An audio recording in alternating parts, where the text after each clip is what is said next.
এরপরে দ্বিতীয় যে অবস্থা, সালাতের মধ্যকার যে বিষয়গুলো আপনার আমার সালাতকে বাতিল করে দিতে পারে, নষ্ট করে দিতে পারে, এমন বিষয় আমরা কিছুই মনে করি না যে এটা হয়তো তেমন কিছুই না, হয়তো এটা তেমন কিছুই না, এতে অসুবিধা নাই, এটা আমরা অনেকে মনে করি, কিন্তু আসলে সেটা সালাতকে নষ্ট করে দিতে পারে।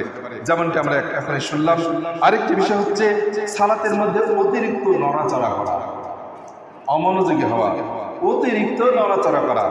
আপনি কাপড় সোজা করছেন, ঘড়ি নাড়তেছেন, চশমা নাড়াচড়া করতেছেন, আঙ্গুল কামড়াচ্ছেন, নখ উঠাচ্ছেন, ইত্যাদি নানান কিছু কাজ করতেছেন সালাতের মধ্যে দাঁড়িয়ে বা সালাতের অবস্থায়। এই যে ব্যক্তি এরকম সালাতের মধ্যে যে ব্যক্তি নড়াচড়া করে, অপ্রয়োজনে কথা বলে, অপ্রয়োজনে নড়াচড়া করে, ডান দিকে তাকায়, বাম দিকে তাকায়, আকাশের দিকে তাকায়, ফ্যান ঘোরা, সামনের ক্যালেন্ডার এটা সেটা এলোমেলো জিনিসের দিকে দেখছে, এমন ব্যক্তির সালাত হবে না। কারণ আল্লাহ রাব্বুল আলামিন তিনি বলেছেন সূরাতুল বাকারার 238 নম্বর আয়াতে বলেছেন, আকুমু লিল্লাহি কানিতিন, তোমরা আল্লাহর সামনে বিনয়ের সাথে দাঁড়াও। যে ব্যক্তি আল্লাহর সামনে বিনয়ের সাথে দাঁড়াবে, আমরা আমাদের দুনিয়াবি বস যাদেরকে মনে করি, অফিসের কর্তা যিনি, যারা আমাদের অনেকের মালিক, যারা দুনিয়াবি মালিক, যারা আপনার আমার কারখানার মালিক, আপনার আমার যাদের অধীনে আমরা চাকরি বাকরি করি, তাদের সামনে গিয়ে দাঁড়ানোর সময়, তাদের সাথে কথা বলার সময়, তাদেরকে আমাদের দেশে যেমন যে প্রশাসনে যেমনটি আছে যে ঊর্ধ্বতন অফিসারদেরকে যে স্যালুট করার যে একটা বৈশিষ্ট্য রয়েছে, যদিও সেটা কোরআন সুন্নাহ মোতাবেক অবশ্যই ঠিক নয়। তো এই যে বিষয়গুলো আমরা মানুষের সামনে যখন দাঁড়াই, মানুষকে যাদেরকে আমাদেরকে সম্মান করতে, এমন কাউরের সামনে যখন আমরা দাঁড়াই, তখন আমরা অত্যন্ত বিনয়ের সাথে, অত্যন্ত ভদ্রতার সাথে, আমাদের পোশাক আশাক যেন এলোমেলো না থাকে, কথা বলার বাচনভঙ্গি যেন ঠিক থাকে, শরীরের চেহারা সুরাত স্মার্ট যেন থাকে, ইত্যাদি নানান সব দিক থেকে খেয়াল করে আমাদের দুনিয়াবিতে তাদের সামনে আমরা দাঁড়ানোর চেষ্টা করি। আল্লাহ রাব্বুল আলামিনের সামনে দাঁড়ানোর সময় আমরা এই বিষয়টি চিন্তা করি না, কল্পনা করি না।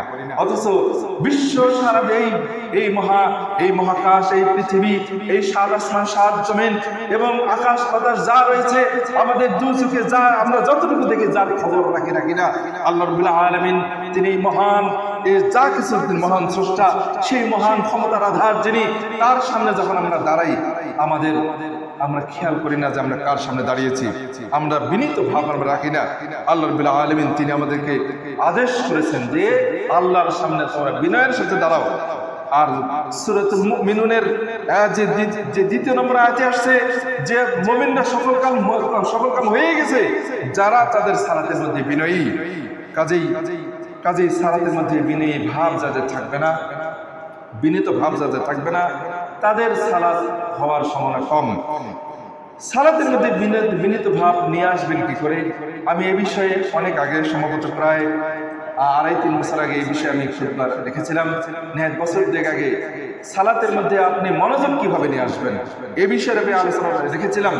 বিনয় সালাতের মধ্যে মনোযোগ নিয়ে আসার বিশেষ উপায় হচ্ছে যে আপনার সালাতের মধ্যকার দোয়া, তাসবিহ, তাহলিল, জিকির, আজকার এসব যা কিছু মুখ দিয়ে বলছেন তার অর্থ বুঝতে হবে, অর্থ বোঝার চেষ্টা করতে হবে। সালাতের মধ্যে আপনার পরিকল্পনা থাকবে, আপনি কখন কোন রাকাতে কোন সূরা পড়বেন, এবং সাজদায় গিয়ে আপনি কিছু দোয়া বলার সুযোগ থাকলে দোয়া বলবেন।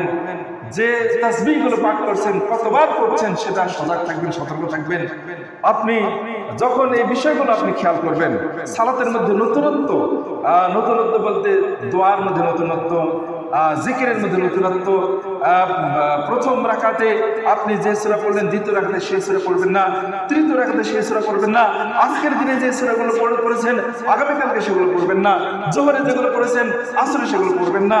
এমন একটি পরিকল্পনা যদি আপনার থাকে, অর্থ যদি বুঝে থাকেন, ইনশাআল্লাহ সালাতের মধ্যে মনোযোগ আসবে, অর্থ যদি পড়েন ইনশাআল্লাহ। কাজেই সালাতের মধ্যে মনোযোগ যে ব্যক্তি থাকবে না, তার সালাত না হওয়ার সম্ভাবনা অনেক বেশি। এর পিছনে দলিল, আল্লাহ সাল্লাল্লাহু আলাইহি ওয়াসাল্লামকে জিজ্ঞেস করা হলো সালাতের মধ্যে আমরা তো আজকে টাইলসের মসজিদে সালাত আদায় করছি, অত্যন্ত চাকচিক্য এবং নরম কোমল স্বচ্ছ পরিষ্কার, যেখানে আমরা কপাল ঠেকালে আমরা আঘাত পাই না, কষ্ট পাই না, এমন জায়গায় আমরা সালাত আদায় করি। আল্লাহ সাল্লাল্লাহু আলাইহি ওয়াসাল্লামের যুগে সাহাবে کرامগণ তারা ছোট ছোট পাথর বিশিষ্ট মাটির উপরে সালাত আদায় করেছেন।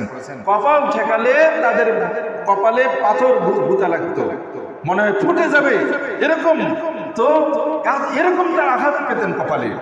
তো এরকম কঠিন কষ্টকর অবস্থায় সালাত আদায় করতে গিয়ে অনেক সময় তাদের কপালে আঘাত পান, কষ্ট পান।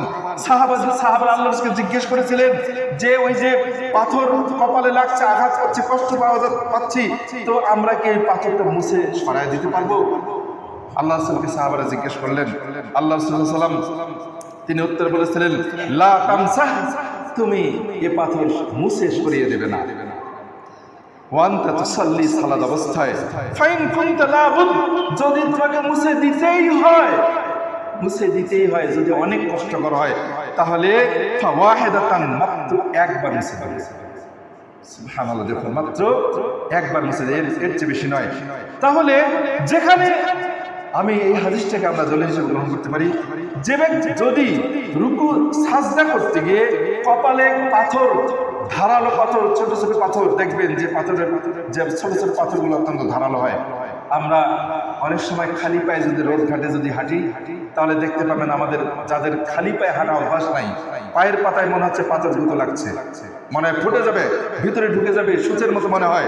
কাজেই যেখানে কপাল দিয়ে তো মানুষ হাঁটে, কি কপাল তো চামড়ার শক্ত নরম কোমল, সেখানে তো পাথর তো ভূতা লাগবেই।